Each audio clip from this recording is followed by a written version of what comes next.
Hi అండి, Lakshmi cooking Telugu ఛానల్కి స్వాగతం. ఈరోజు మనం బెండకాయ టమాటా కర్రీని ఏ విధంగా ప్రిపేర్ చేసుకోవాలో చూద్దాం.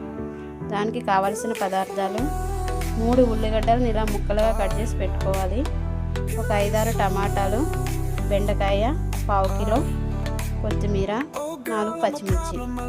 తయారు చేసే విధానం: ముందుగా బాండీ పెట్టుకుని స్టవ్ వెలిగించి ఆయిల్ పోసుకోవాలి. కొన్ని మెంతులని వేసుకోవాలి. మెంతులు ఫ్రై అయినాక ఉల్లిగడ్డను వేసుకోవాలి. ఉల్లిగడ్డతో పాటు పచ్చిమిర్చిని కూడా వేసుకోవాలి.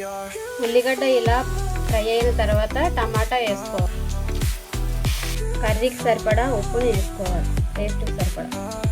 కొంచెం పసుపు, 1.5 టీ స్పూన్ కారం,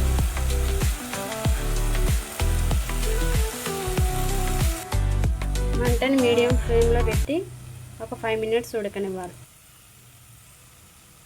ఈ విధంగా ఉడికిన తర్వాత బెండకాయ ముక్కలను ఇందులో వేసుకోవాలి. సిమ్లో పెట్టి ఒక 5 మినిట్స్ ఉడకనివ్వాలి. ఇప్పుడు కర్రీకి తగినన్ని నీళ్ళని యాడ్ చేయాలి.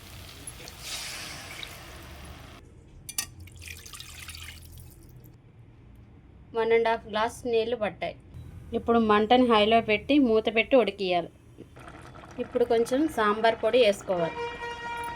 బెండకాయ కర్రీలో సాంబార్ పౌడర్ వేసుకుంటే చాలా టేస్టీగా ఉంటుంది. కర్రీ ఈ విధంగా ఉడికిన తర్వాత కొంచెం కొత్తిమీర వేసుకొని ఒక 2 మినిట్స్ సిమ్లో పెట్టి ఉడకనివ్వాలి.